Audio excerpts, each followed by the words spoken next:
This is Hannibal here from thehannibaltv.com with my weekly review of the points I find interesting in Dave Meltzer's Wrestling Observer newsletter. By the way, at 10:30 p.m. tonight, Saturday night, or just after that, Billy Jack Haynes will be doing a live audio interview with me, checking in, and he'll be answering some fan questions. So I highly suggest people tune in for that. And tomorrow night at 8 p.m., the King of Connecticut will be joining the Great North Wrestling podcast for a live interview.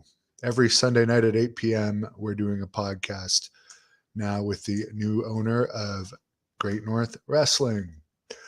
Let me jump into the news. Stephanie McMahon turns 46 today. Roman Reigns versus Logan Paul is going to headline the November 5th Crown Jewel event in Saudi Arabia. Apparently, Triple H is bringing War Games to Survivor Series. WWE has been promoting this White Rabbit song by Jefferson Airplane that supposedly is teasing a Bray Wyatt return. Did he return on this week's SmackDown? I honestly don't know. I never listened to the results yet. You guys let me know. Trish Stratus, who is also 46, had an emergency appendix surgery on September 13th. Best luck to her on her recovery. NXT has dropped the 2.0 out of their name. They started that this week. The Viking Raiders are out for an indefinite period of time due to Eric having an injury. There is a Viking Raiders match on the Hannibal TV, by the way. Aaliyah is also out of action. AEW did 3 title changes as part of their Grand Slam Dynamite special Monday night from Arthur Ashe Stadium, which had an over $1 million gate. Jon Moxley beat Bryan Danielson to win the AEW title. Chris Jericho beat Claudio Castagnoli to win the Ring of Honor title. And the Acclaimed won the AEW tag titles from Keith Lee and Swerve Strickland. Apparently, the show for the live crowd started at 7:30, and with the Dark Elevation and Rampage tapings, didn't end till 12:40 a.m. So there was a lot of complaints from the local live audience for that being on a Wednesday night. That's a long time to sit through an event. Raw, September 19th in San Jose had 6,700 paid, 7,577 fans in the building, did a 0.45 rating. SmackDown on the 16th from Anaheim had 7,600 paid, 8,437 in the building. The Dynamite Grand Slam show had 12,600 paid, 13,800 in the building, about 1,300 comps, 0.32 rating. That was down from the 20,300 they drew last year, which was a total sellout. But then again, they're missing guys like Cody Rhodes this year. And people like CM Punk are out with injuries and so forth. NXT did a 0.15 rating this week. Rampage did a 0.14 rating last week. Impact on Thursday only did a 0.01 rating. Beyond the Edge, CBS reality show that Mauro Ranallo was hosting has been canceled. Pro Wrestling Noah has announced Sting will team with the Great Muta in his final match on January 22nd in Yokohama, Japan. Colonel Quayle says hi. Grandma Daisy says Bob Holly or Typhoon interview. Maybe. I'm open to it. Set it up for me. I know this is Mike D, who apparently has had a sex change. Someone wants to see the helicopter come back. Well, maybe if I ever do an OnlyFans, I'll bring it back. But I'm not at that point yet. Grandma Daisy, well, Piper has been here with me actually the past week, but she's not here tonight because I have to go to the doctor tomorrow morning to get something checked out. And waiting at the hospital in Canada can be a long time. So Piper is maybe going to come back tomorrow night, maybe Monday night. Raj, thank you for thinking I'm great. Jay-Z thinks I'm the king of wrestling. Well, I appreciate it. I have not seen WOW yet. If anyone has seen it, post it online, post the link in the comments, and I'll take a look. TNT Pro Wrestling bookings. How is my movie doing? Well, it's probably going to be delayed until next year at this point for various reasons.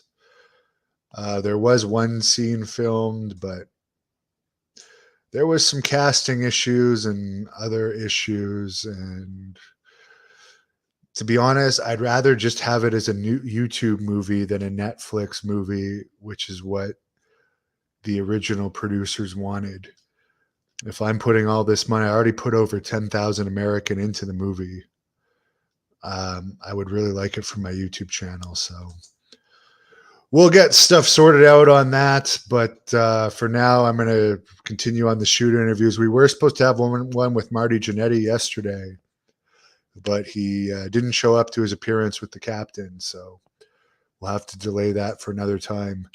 I would like Tessa Blanchard for a shoot interview, but apparently she's not doing them right now. Steele, yeah, a lot of people want another Ken Patera interview. Very possible. Very possible. Well, Danny McMahon still owns the WWE. He is still the majority owner of the WWE. So what exactly he does behind the scenes, I don't know. He's still involved, though, as the owner of the company. He's just not the face. Well, all this controversy is being taken care of. So I'm going to eat a couple hamburgers right now. And I'll be back around 10:30, 10:45 with Billy Jack Haynes in an audio interview because I don't think he knows how to do the StreamYard interviews, sadly. I'll try, though. Another Virgil interview? Maybe. Is CM Punk done with AEW? No, he's just injury prone and injured again.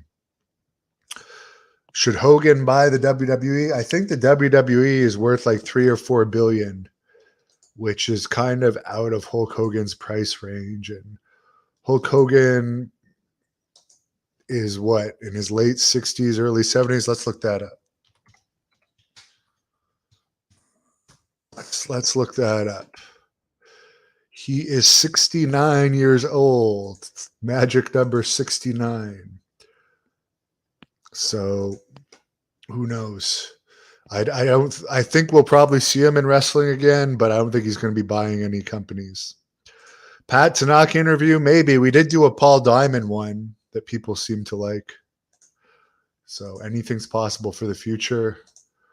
And I wish everyone a great weekend. Jay-Z says 69, dude. Well, who knows? Who knows? I don't want to imagine Hulk Hogan doing the 69. I have to say I did watch his sex tape, and it was interesting seeing Bubba the Love Sponge basically giving him his wife to have sex with in that tape. I guess when you're famous like Hulk Hogan, people like want you to have sex with their wives. So, yeah, Robert Frank, Paul Roma wanted 3,000 US for an interview, which is like, let's look that up. US to Canada. Let me look that up. Our dollar is worth so little right now. Let's look this up. 3,000 American is 4,080.87 Canadian. So you guys can look that up. I'm not lying. So over $4,000 in Canadian money for a Paul Roma interview. I don't think I could afford that. I'm sorry. I am on YouTube, but people think you make a fortune on YouTube. there's a reason I have to put all these videos into clips, and that's to try and make my money back on the interviews. It's still a passion. Some interviews you make money on, others you don't. But over $4,000 for a Paul Roma interview. God bless him. I wish him the best. But it's out of my budget. He was in the Four Horsemen, by the way, Steele. I don't know if he was a jabroni, but I don't know if he would get $4,000 worth of money. And Matt R., thank you for your support as a member. You helped me afford the interviews, but yeah, if Grandma Daisy's willing to pay the $3,000 American, sure, we'll do it. If anyone ever wants to sponsor me an interview, I'll do it. How much would Hogan be? I don't know. John Paz did like a 5-minute interview with him on this channel, and I know that was in the hundreds of dollars. So who knows? Raj says Roma isn't worth it. Well, yeah, there's only one person I would have paid that amount for. At one point, Jesse Ventura's, I don't know if it's his real agent or not, said Jesse would be $5,000 American, and I was willing to pay that. But then after I agreed to it, he changed the deal. So I don't think you'll ever see Jesse Ventura. And I was only willing to pay the $5,000 because I didn't even care if it profited or not, because I'm such a big Jesse fan. But then he made a deal to something that would be guaranteed never to profit after I'd announced the interview, which was a slime ball thing to do. Danny, there is a Bill Irwin interview on this channel. Look it up.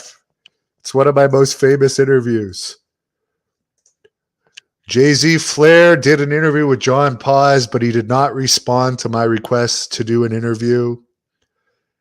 And when I met Ric Flair in person at the Rhode Island Comic-Con, he would not agree to do an interview with me either. His wife kiboshed it. So don't expect Flair to do one with me. Robert, yeah, Disco is an interview on my channel here. If anyone wants to look that up. Don't really like the guy personally. I think he's a bit of a dickhead personally. But I did do an interview with him. Danny says the Goon. Grandma Daisy, Mike D wanted Jerry Sags. Well, Grandma Daisy, I do suspect you are Mike D. So on that note, have a great weekend. Tune in about an hour for my Billy Jack Haynes interview. Thank you for watching the Hannibal TV. Please like this video if you enjoyed it and click the subscribe button to not miss any of our latest shoot interviews, match videos, or news updates. Follow us on Twitter at the Hannibal TV